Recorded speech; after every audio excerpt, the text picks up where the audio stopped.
ಬೊಂಬೆ ಹೇಳುತ್ತೈತೆ ಮತ್ತೆ ಹೇಳುತ್ತೈತೆ ನೀನೇ ರಾಜಕುಮಾರ. ಕಲ್ಗಟಗಿ ಕ್ಷೇತ್ರದ ಶಾಸಕರು ಹಾಗೂ ಸಚಿವರು ಆದಂತಹ ಸಂತೋಷ್ ಲಾಡ್ ಅವರ ಹುಟ್ಟುಹಬ್ಬದ ಪ್ರಯುಕ್ತ ನಿನ್ನೆ ಕಲ್ಗಟಗಿ ಮಂಡಕ್ಕಿ ಹೊನ್ನಳ್ಳಿ ಗ್ರಾಮದ ಅಮೃತ ನಿವಾಸದಲ್ಲಿ ಕೇಕ್ ಕಟ್ ಮಾಡುವ ಮೂಲಕ ಕಾರ್ಯಕರ್ತರು ಹುಟ್ಟುಹಬ್ಬವನ್ನ ಆಚರಣೆ ಮಾಡಿದರು.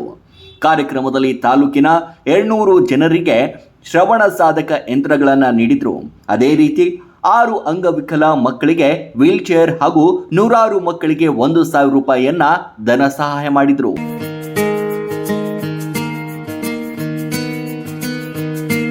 ಅಷ್ಟೇ ಅಲ್ಲದೆ ಉದ್ಯೋಗಕ್ಕಾಗಿ ಸಂತೋಷ್ ಲಾಡ್ ಅವರಿಗೆ ಬೇಡಿಕೆ ಇಟ್ಟಿದ್ದ 5 ಜನರಿಗೆ ಡಬ್ಬಿ ಅಂಗಡಿಗಳನ್ನು ನೀಡುವುದರ ಮೂಲಕ ಹುಟ್ಟುಹಬ್ಬವನ್ನ ಆಚರಣೆ ಮಾಡಲಾಯಿತು. ಈ ಸಂದರ್ಭದಲ್ಲಿ ಸಂತೋಷ್ ಲಾಡ್ ಆಪ್ತ ಸಹಾಯಕರಾದಂತಹ ಹರಿಶಂಕರ್ ಮಟ್ಟದ್ ಹಾಗೂ ಸೋಮಣ್ಣ ಬೆನ್ನೂರ್, ಬ್ಲಾಕ್ ಕಾಂಗ್ರೆಸ್ ಅಧ್ಯಕ್ಷ ಮಂಜುನಾಥ್ ಮುರಳಿ ಹಾಗೂ ಕಾರ್ಯಕರ್ತರು ಉಪಸ್ಥಿತರಿದ್ದರು. ವರದಿ ವಿಜಯಲಕ್ಷ್ಮಿ ಹರಮಣ್ಣವರ್, ಉದಯ ಟೈಮ್ಸ್, ಕಲ್ಗಟಗಿ.